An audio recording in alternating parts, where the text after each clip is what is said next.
Hi welcome back to Riyaz life YouTube channel. இன்றைக்கி தான் நான் வந்துட்டு கரெக்டான வே ஆஃப் இன்ட்ரொடக்ஷனில் வந்து ஸ்டார்ட் பண்ணுறேன்.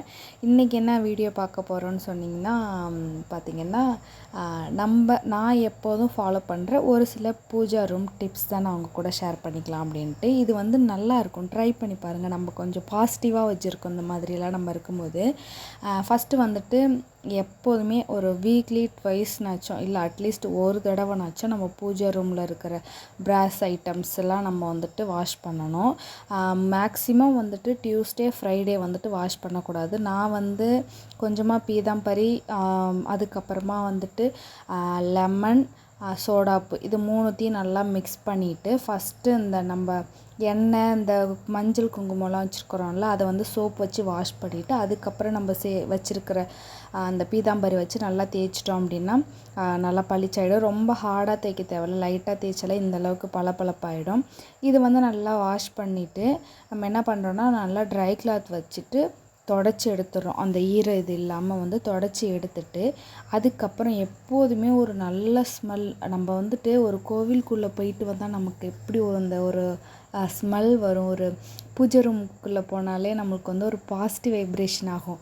அது எதை வச்சுன்னா நம்மளுக்கு அங்கே கிடைக்கக்கூடிய ஒரு ஸ்மெல்லே வந்துட்டு நம்மளோட மூடை வந்துட்டு மாற்றும். நான் வந்து எப்போதும் என்ன பண்ணுவேன்னா சந்தனம் இருக்கு இல்லையா, சந்தனம் மஞ்சள் வேணும்னா போட்டுக்கலாம். நான் இப்போ மஞ்சள் வந்து யூஸ் பண்ணுறதில்ல, ஏன்னா அந்த விளக்கில் நீங்கள் பார்த்தாலே தெரியும் அதில் ஃபுல்லாக அப்படியே மஞ்சளாக தெரியுது பாருங்கள். அது வந்து மஞ்சள் வச்சதுனால தான் அந்த மாதிரி ஆயிடுச்சு. இப்போ நான் என்ன பண்ணிகிட்ருக்கிறேன்னா சந்தனம், ஜவ்வாது, பச்சை கற்பூரம், அதுக்கப்புறம் நார்மல் வாட்டரும் யூஸ் பண்ணிக்கலாம். அப்படி இல்லைன்னா வந்துட்டு ரோஸ் வாட்டர் இருக்குல்ல, இது எல்லாத்தையும் போட்டு நல்லா மிக்ஸ் பண்ணிடுறோம். மிக்ஸ் பண்ணிட்டு எந்தெந்த ஃபோட்டோ ஃப்ரேம்ஸு இல்லை விளக்கு எதுக்கு வேணாலுமே நம்ம இதை வந்து யூஸ் பண்ணிக்கலாம். நான் கொஞ்சம் தண்ணியாக கரைச்சிட்டு விளக்குக்கு தான் நான் வந்து வைக்க போகிறேன். ஏன் பட்ஸ் வந்து வச்சு வைக்கிறேன், அப்படி கையால் வைக்கலன்னா, நான் இவ்வளோ நாள் கை வச்சு தான் வச்சுட்டு இருந்தேன். இன்றைக்கி மட்டும்தான் பட்ஸால் வைக்கிறேன். அது என்ன ஆகுதுன்னா அந்த விரல் வந்து நம்ம கொஞ்சம் பெருசாக இருக்கா, இது முகம்லாம் சின்னதாக இருக்குது. இது என்ன பண்ணுதுன்னா பாதி முகத்தை விரலால் வைக்கும்போது மறைச்சிடுது. அதனால் நான் இன்றைக்கி என்ன பண்ணிட்டேன்னா சரி ஓகே பட்ஸ் வச்சு ட்ரை பண்ணி பார்ப்போம். இதை நான் ஒரு சில வீடியோஸ்லலாம் பார்த்துருக்குறேன், பட்ஸ் வச்சு பண்ணாங்களா, சரி ஓகே நம்மளும் ட்ரை பண்ணி பார்ப்போம் அப்படின்னு சொல்லிட்டு பட்ஸ் வச்சு தான் பண்ணினேன். நல்லா இருந்துச்சு, முகம் வந்து எதுவுமே மறையலை, நல்லா இருந்துச்சு. பட் குங்குமம் வந்துட்டு எனக்கு பட்ஸ் வச்சு வைக்கிற அளவுக்கு எனக்கு வந்து வரலை. நான் அதுக்கப்புறம் என்ன பண்ணிட்டேன், எனக்கு ஏற்ற மாதிரி கையால் சின்னதாக வச்சுட்டேன்.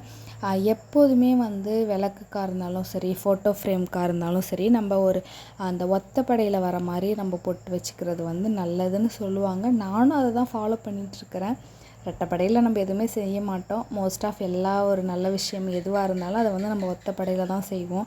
அதே மாதிரி தான் நம்ம வந்து பொட்டுக்கு குங்குமம் வைக்கிறோம்ல, அதுவுமே வந்துட்டு கீழேருந்து மேலே தான் வைக்கணும்னு வந்து சொல்லுவாங்க. நான் அது ஒரு சில டைம் ஃபாலோ பண்ணுவேன், ஒரு சில டைம் என்ன அறியாமலே நான் வந்துட்டு ஏதோ ஒரு பக்கத்துலேருந்து வச்சுருவேன். மேலேருந்து வச்சுருவேன், இல்லைனா சைடுலேருந்து வச்சுருவேன். ஒரு சில டைம் அப்படியே ஃபார்மலாக கீழேருந்து மேலே போகுவேன். நீங்கள் எப்படி வைப்பீங்கன்னு சொல்லுங்கள், நானும் அதை வந்து ஃபாலோ பண்ணுறேன். அதுக்கப்புறம் குங்குமம்லாம் வச்சுட்டு இப்போ கொஞ்சம் ஓகேவாக இருக்குது, பட்ஸ் வச்சு வைக்கும்போது நல்லா இருக்குது. அதுக்கப்புறம் நம்ம வந்துட்டு இந்த ஃபோட்டோ ஃப்ரேம்ஸ்லாம் கழுவ மாட்டோம். நார்மலாக ஒரு சில ஃபோட்டோ ஃப்ரேம்ஸ்லாம் வந்துட்டு தொடச்சி தான் எடுப்போம். அதுக்கு வந்துட்டு நார்மல் வாட்டர் கொஞ்சம், ரோஸ் வாட்டர் கொஞ்சம், அதில் கொஞ்சம் ஜவ்வாது, பச்சை கற்பூரம் இது எல்லாத்தையும் போட்டு நல்லா மிக்ஸ் பண்ணிவிட்டு நம்ம எப்போதுமே வந்துட்டு சாமி ஃப்ரேம் துடைக்கிறதுக்குன்னு தனியாக ஒரு நல்ல துணி வச்சு தான் வந்து யூஸ் பண்ணிக்கணும்.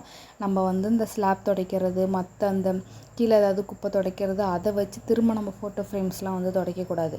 அதுக்குன்னு நம்ம தனியாக ஒரு கிளாத் வந்து வச்சுக்கணும். இப்போ நம்ம முகத்தில் போய் நம்ம எல்லா துணியுமா போட்டு வந்து வாஷ் பண்ணிவிட்டு அதை வச்சு நம்ம துடைப்போம். நமக்குன்னு ஒரு துணி வச்சுருப்போம், டவல் வச்சுருப்போம்ல, அந்த மாதிரி தான் சாமிக்குன்னு நம்ம வந்து ஒரு துணி, ஒரு டவலோ ஒரு கர்ஷிஃபோ ஏதாவது ஒரு துணி வந்து நம்ம செப்ரேட்டாக வச்சுக்கணும்.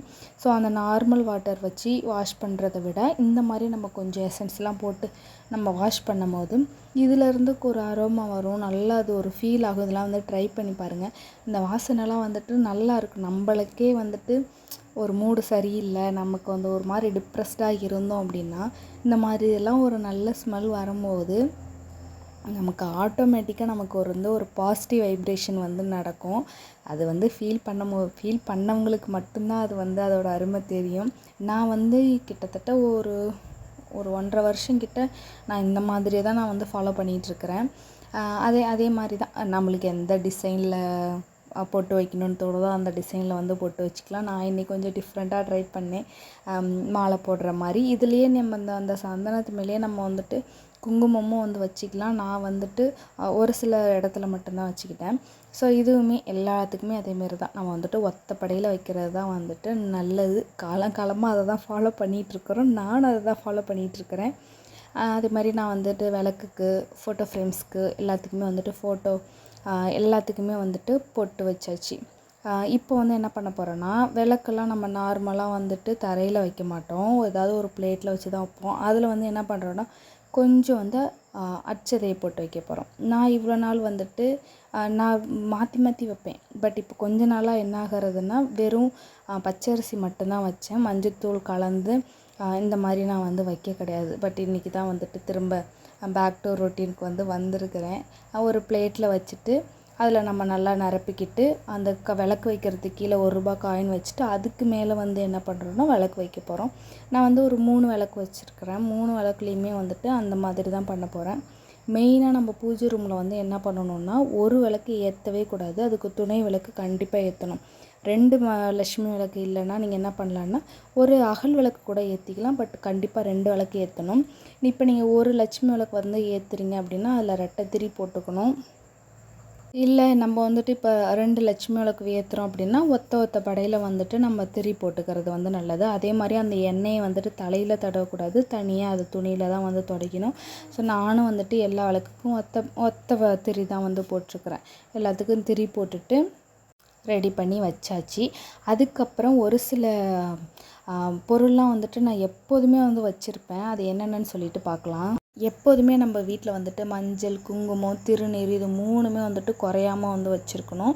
அதை வந்து நம்ம ஒரு குட்டி குட்டி பிளேட்டில் இல்லைன்னா அந்த மாதிரி அகல் விளக்கில் வந்து வச்சுக்கலாம். அதே மாதிரி ஒரு அகல் விளக்கில் வந்துட்டு என்ன வச்சுருக்கிறேன்னா சோம்பு, அதுக்கப்புறம் ஏலக்காய், கிராம்பு, பச்சை கற்பூரம், ஜாதிக்காய், மெயினாக இன்னொன்று வந்து அது வந்து பேர் சொல்லக்கூடாதுன்னு சொல்லுவாங்க.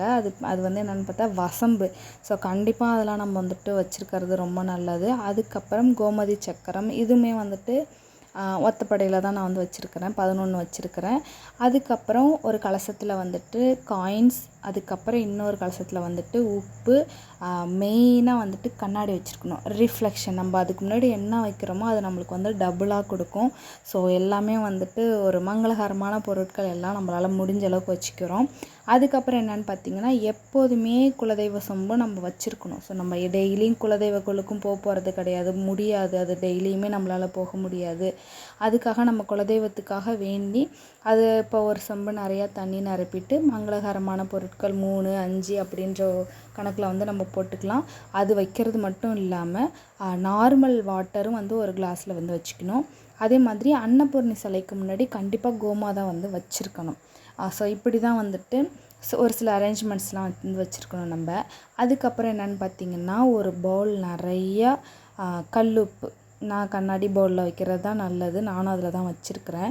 அதுக்கு மேலே கிராம்பு, ஏலக்காய் இது வேணால் வச்சுட்டு நம்ம வீட்டில் எல்லாருமே பார்க்கக்கூடிய ஒரு இடமா இருக்கணும். மோஸ்ட் ஆஃப் நம்ம எல்லாருமே ஹாலில் தான் இருப்போம். ஸோ நம்ம கண்ணுக்கு முன்னாடி படுற மாதிரி நம்ம அதை வைக்கணும். வீட்டுக்கு யாராவது வந்தாலும் அதை பார்க்குற மாதிரி வைக்கணும். ஸோ நெகட்டிவ் வைப்ரேஷன் எல்லாத்தையுமே இது எடுத்துகிட்டு ஒரு பாசிட்டிவாக இருக்கும்.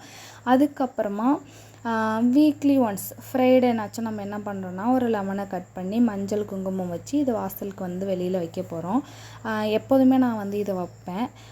இதுவுமே வந்துட்டு அந்த கண்திஷ்டி போக்குறதுக்கு தான். அதுக்கப்புறம் ஜவ்வாது, கற்பூரம் இது எல்லாமே வந்துட்டு ஒரு மங்களகரமான பொருள் லக்ஷ்மி தாய்க்கு முன்னாடி நம்ம வைக்க போகிறோம்.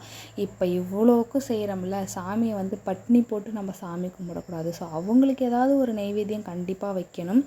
கடைசியாக சாமியெல்லாம் கும்பிட்டு முடிச்சுட்டு மலை ஏற்றுறோம்ல விளக்கு, அது வந்து இப்படி தான் வந்து பண்ணணும். 3 தடவை வந்துட்டு பூ வச்சு அவங்கள சுற்றிட்டு அதுக்கப்புறமா வந்துட்டு குளிர வைக்கணும். இல்லை மலை ஏற்றுறது நீங்கள் எப்படி சொல்லுவீங்களோ அந்த மாதிரி செய்யணும். ஸோ இந்த மாதிரியெல்லாம் செய்கிறது நல்லது. அதுக்கப்புறம் நான் மெயினாக ஒரு விஷயம் சொல்லியே ஆகணும். இப்போ நிறைய வீடியோஸ் வந்து பார்க்குறோம்ல, இந்த பிரம்ம முகூர்த்தம் பூஜை பண்ணுறவங்க எல்லாமே டெய்லியுமே நான் பூ மாற்றுறேன்னு சொல்கிறாங்க. அந்த மாதிரி மாற்றக்கூடாது. இந்த பூ வச்சு நீங்கள் நம்புவீங்களா என்னன்னு தெரியல. நான் செவ்வாய்க்கிழமை பூஜை பண்ணும்போது வச்ச இந்த பூ இன்றைக்கி வந்துட்டு சனிக்கிழமை ஆகுது. இன்னுமுமே ஃப்ரெஷ்ஷாக தான் இருக்குது. ஸோ இந்த மாதிரி ஃப்ரெஷ்ஷாக இருக்கிற பூவெல்லாம் நம்ம வந்துட்டு டக்குன்னு தூக்கியெல்லாம் போடக்கூடாது. ஏன்னா பூ வந்து நம்மளை சபிக்குமா. நல்லா இருக்கிற பூவை தூக்கி போட்டுட்டோம். ஸோ இதுவுமே வந்துட்டு நான் வந்து ஒரு சில வீடியோஸில் வந்து கமெண்ட் பார்த்தேன். அதில் வந்து சில பேர் சொன்னது தான் இது. அதே மாதிரி கோவில் பூசாரியுமே வந்து இது சொன்னாங்க. நம்ம டெய்லியுமே பூ மாற்றணும்னு அவசியம் கிடையாது. நம்மக்கிட்ட பூவே இல்லை, ஆனால் நம்ம சாமி கும்பிட்றோம் அப்படின்னா ஒன்றுமே இல்லை. பூவே இல்லைன்னாலும் ஏதாவது ஒரு பன்னீர் நம்மக்கிட்ட அதுவுமே இல்லைன்னாலும் பிரச்சனை இல்லை. எதுவுமே இல்லைனாலும் பிரச்சனை இல்லை. லைட்டாக பன்னீர் கூட நம்ம வந்து தெளிச்சிக்கலாம். ரோஸ் வாட்ரு எது வேணாலும் நம்ம வந்து தெளிச்சிக்கிட்டு பூவே இல்லை அப்படின்னாலுமே நம்ம வந்து சாமி கும்பிடலாம். பூ வச்சாதான் அருள் கிடைக்கும், நம்ம வேண்டுறதெல்லாம் நடக்கும் அப்படின்லாம் கிடையாது.